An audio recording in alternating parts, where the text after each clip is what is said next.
today is pharmaceutical companies cause the opioid epidemic. He supported his argument through two claims. The first claim is Purdue Pharmaceuticals' marketing practices misled consumers and doctors about their products, and as a result, many people have become addicted.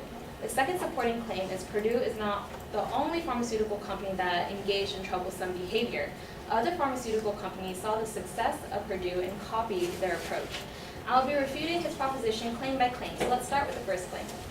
He stated that Purdue's rigorous advertising campaign that claimed Oxycontin was less addictive and less prone to abuse. Well, the direct quote on the bottle of the drug is, "Delayed absorption as provided by Oxycontin tablets is believed to reduce the abuse liability of a drug." According to Purdue, this claim did not come from them. It actually was produced by the FDA. Thus, if people took Oxycontin for the sake of believing it is safer than other competing drugs, the blame for their consumption, let alone addiction, does not fall on Purdue because the FDA stated that the marketing statement is that it is safer. Another marketing claim Purdue made was Oxycontin is it can relieve pain for 12 hours. The speaker said many complained that the drug wore off much quicker. Well, many who did complain took Oxycontin to get immediate relief. So instead of following the drug's label direction of orally ingesting the pill, they circumvented the long-release formula by crushing and snorting Oxycontin. Stated by the U.S. National Library of Medicine, crushing Oxycontin pills releases oxycodone and messes up the sustained release matrix that is required for the pill to last the whole 12 hours. This is in fact direct misuse of the drug. Therefore, the 12-hour claim was not misleading. It was the exceptional cases of misuse of the drug that created doubt in the medication, which may have led to addiction and overdose. These rare cases were used to create the faulty generalization about how people became addicted due to Purdue's marketing practices. According to Tonic, more than 3/4 of those who use Oxycontin do not get hooked. The key difference is use versus abuse.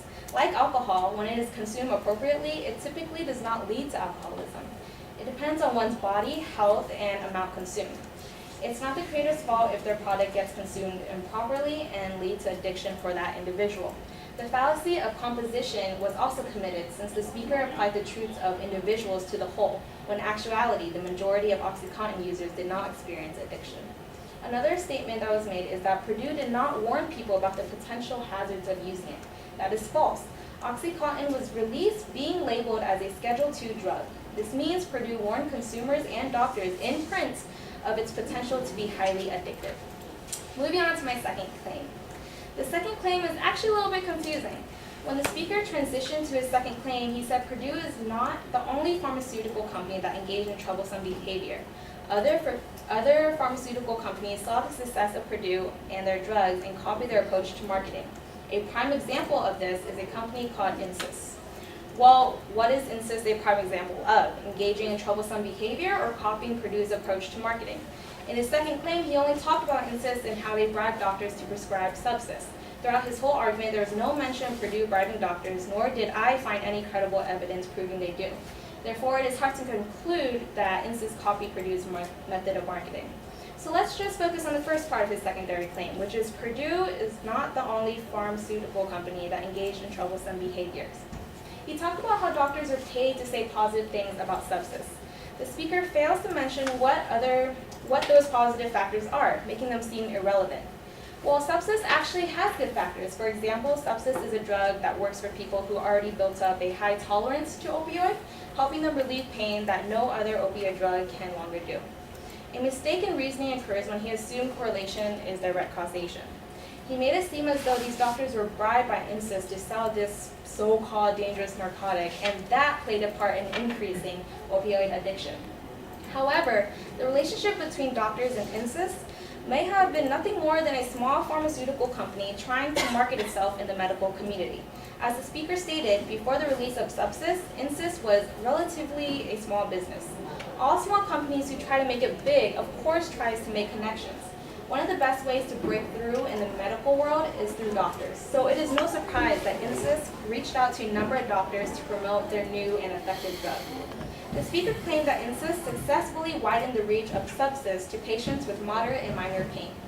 However, on the Insys website, it is clearly stated that Subsys is not for use in management of acute or post-operative pain, including headaches, migraine, dental pain, or even in the emergency room. This can be found under limitation of use. It also states that subsys is not for use in non-tolerant opioid patients.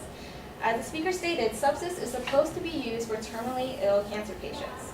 While NSAID still has it clearly stated that the use of subsys is only for cancer patients 18 years of age or older who are already receiving and are tolerant to around-the-clock opioid therapy. They are clear and precise about whom this drug should be used upon. This keeps the reach of subsys limited. Whether or not doctors prescribe it or not to patients outside of that realm is up to the doctor's discretion. Therefore, the liability of causing the opioid epidemic does not fall on pharmaceutical companies because the intentions of their drugs are clearly stated to the public.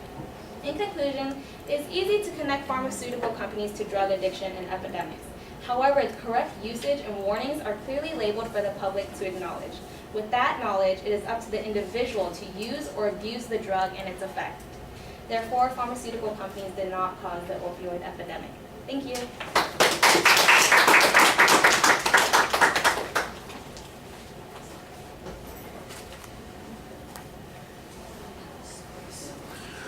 All right, structurally everything's very clear. You label the first point effectively. You go right after the Purdue claim, suggesting that there's direct evidence on the bottle itself that suggests the restrictions would be appropriate.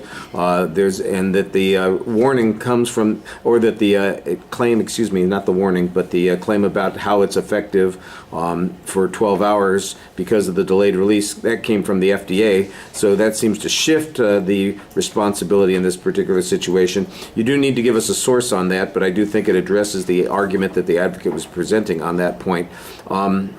The notion that a lot of people were using OxyContin in a different way by crushing it and snorting it, I'm sure that that's probably true. Most of those people sound like abusers as opposed to somebody who says, I'm not getting enough pain relief right now. But I don't know how you get that information or why you believe that that's true. That's another one that probably could use a source citation.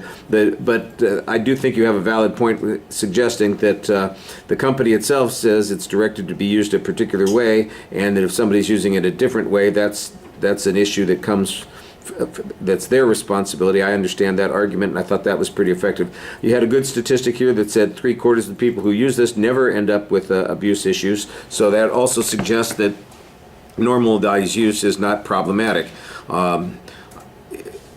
You know, the idea that it's a Schedule II drug, that there were plenty of warnings about it, I think that that's a good general answer to that point. The second one, where you're talking about this other company, excuse me, not other country, this other company, and their related product. When you get to the issue at the end, it says it's designed for people who have become tolerant of opioids, who are cancer patients, and that's pretty restrictive. The notion that somebody is abusing it, again, you suggest that that's the responsibility of the users as opposed to doctors, or the notion that companies are being bribed, or that the doctors are being bribed to use this.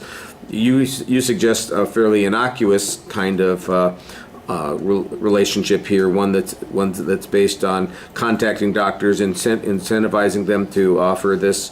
You know, what constitutes a bribe, I'm not sure was ever discussed by the advocate or by you, but the notion that the way you present it is it's simply an advertising technique that's being used here, and I thought that was very reasonable also. All right, thank you.